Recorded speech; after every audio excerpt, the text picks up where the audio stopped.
Biology से rank improve होगी। अगर आपका कोई सब्जेक्ट वीक भी है ना बेटा, तो बायोलॉजी आपको हेल्प करेगी। क्या मुझे एनसीईआरटी के बाहर का ही पढ़ना है क्या एनसीईआरटी के बाहर पढ़ना इस बार के पेपर कुछ भी आए बेटा, चाहे इजी आए, चाहे मॉडरेट आए, चाहे डिफिकल्ट आए, कैसा भी पेपर आए, हम उसे बेटा क्रैक कर बेटा तैयार रहना है। और मैं आपको ये भी बता दूं, बहुत सारे लोगों के मन में अभी भी जो मेरे को देख रहे होंगे, उनके मन में एक डाउट होगा, डिफिकल्ट तैयार करवा दो मैम, डिफिकल्ट पढ़ा दो मैम, आउट ऑफ एनसीईआरटी पढ़ा दो मैम, डिफिकल्ट चीजों की तैयारी करा दो। बेटा किसी को नहीं पता है कि 2026 में कैसा पेपर आएगा, या 27 में कैसा पेपर आएगा, या 25 में कैसा पेपर आया, ये किसी को नहीं पता कि आप डिफिकल्ट तैयार कर रहे हो तो इजी पेपर आ जाए, इजी तैयार कर रहे हो तो मॉडरेट आ जाए, मॉडरेट तैयार कर रहे हो तो कुछ और पेपर आए। आपको डिफिकल्ट पढ़ाई नहीं करनी है बेटा, आपको ऐसी पढ़ाई करनी है, और सिर्फ नॉलेज वाइज नहीं बेटा, आपका टेम्परामेंट, आपका presence of mind, other than your subject knowledge, सब कुछ टेस्ट हुआ है बेटा इस एग्जाम में, सब कुछ आपका टेस्ट हुआ है।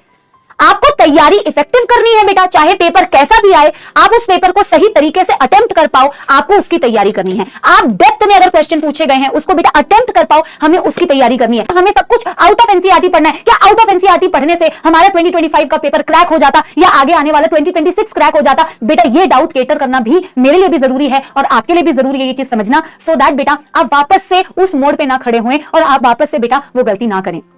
इस बार के पेपर में अगर आप बायोलॉजी सेक्शन को देखोगे, देखो हम लोग थ्रू आउट द सेशन जब मेडिकल के बच्चे तैयारी करते हैं ना, आप लोग बेटा ईमानदारी से बताना, हम बायोलॉजी को बहुत लाइटली लेते हैं। और लाइटली लेने का मेरा मतलब ये है कि मैम बायोलॉजी तो आती ही है, हो जाएगी। और यूजुअली जब आप पिछले कुछ सालों के पैटर्न को देखे होंगे तो हाँ मैम मोस्टली एमसीक्यूज होते थे, वो मार्क हो जाते थे। लेकिन इस बार बेटा I am not talking about 1 और 2 क्वेश्चंस बेटा, जिस चीज को ना पिन पॉइंट करके कई बच्चे ना कि ये क्वेश्चन इंट्रोडक्शन से आया था, ये तो एप्लीकेशन बेस्ड क्वेश्चन था, I am not talking about that, I am talking about that maximum questions बेटा 95% पेपर की अगर आप बात करो तो यस उसमें एमसीक्यूज थे, लेकिन उसमें बेटा इन डेप्थ क्वेश्चंस भी थे। आप दिल से बेटा एक बार मुझे पेपर देख के, पेपर जिन्होंने दिया है, कंसेप्चुअल क्वेश्चंस थे, और कंसेप्चुअल क्वेश्चंस वो बच्चा बेटा इफेक्टिवली कर पाएगा, आगे भी कर पाएगा जिसने बायोलॉजी को बेटा, बायोलॉजी का कोई भी पोर्शन नहीं छोड़ा। आपको इंट्रोडक्शन भी पढ़ना है, आपको थ्योरी भी पढ़नी है, आपको डायग्राम्स भी पढ़ना है, आपको समरी भी पढ़ना है, आपको सब कुछ पढ़ना है, और सिर्फ बेटा सुपरफिशियल नहीं, इन डेप्थ कोई भी क्वेश्चन पूछे जाए तो इफेक्टिवली अटेम्प्ट करने के लिए आपको बायोलॉजी को भी टाइम देना पड़ेगा, और इस माइंडसेट के साथ में चलना पड़ेगा।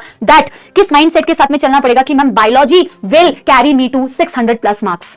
और इस बार भी आप इस चीज को बेटा फील कर पाओगे। मैं जितने भी बच्चों से मिली जिन्होंने इस साल का पेपर दिया, बायोलॉजी में जिन भी बच्चों के 340+ मार्क्स आ रहे हैं, उनका ओवरऑल स्कोर काफी डिसेंट रह रहा है। तो 340+ मार्क्स तो बेटा आप तभी स्कोर कर पाओगे जब आप बायोलॉजी के लिए अपना माइंडसेट केवल ये नहीं रखोगे कि मैं वन शॉट से पढ़ लूंगा, मैं लास्ट में पढ़ लूंगा, मैं एक बार एनसीईआरटी पढ़ लूंगा, मैंने इतनी बार पढ़ी है। इस माइंडसेट से बेटा हमें नहीं चलना है, हमें इस माइंडसेट से चलना है कि हमें बायोलॉजी से रैंक इंप्रूव होगी। अगर आपका कोई सब्जेक्ट वीक भी है ना बेटा, तो बायोलॉजी आपको हेल्प करेगी। अगर बायो में आपके 340+ मार्क्स आ रहे हैं तो आपका ओवरऑल स्कोर बैलेंस हो जाएगा। लेकिन अगर आपके बायोलॉजी में भी नंबर कम आ रहे हैं तो ओवरऑल स्कोर बेटा इंप्रूव नहीं होगा। तो आपको माइंडसेट बना के आना है कि बायोलॉजी में मैंने कैसा भी पेपर आए, बायोलॉजी का पेपर मुझे बहुत बेहतरीन तरीके से अटेम्प्ट करना है। और मैं कैसे बेटा उसको बहुत बेहतरीन तरीके से अटेम्प्ट कर पाऊंगा? क्या मुझे एनसीईआरटी के बाहर का ही पढ़ना है क्या एनसीईआरटी के बाहर पढ़ना इस बार के पेपर से हमें पता चल रहा है?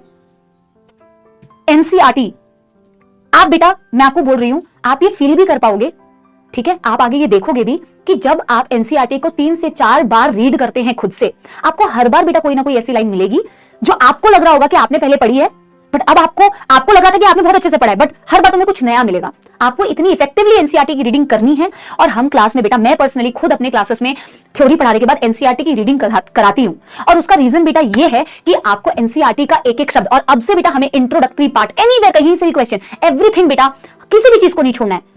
3 से 4 बार रीडिंग करनी है, इफेक्टिव रीडिंग करनी है। और बेटा कोई भी कंफ्यूजिंग फैक्ट अगर आपको दिख रहा है, कोई भी एक्सेप्शन अगर आपको एनसीईआरटी का दिख रहा है, तो आप उसको वहां पे हाईलाइट करेंगे।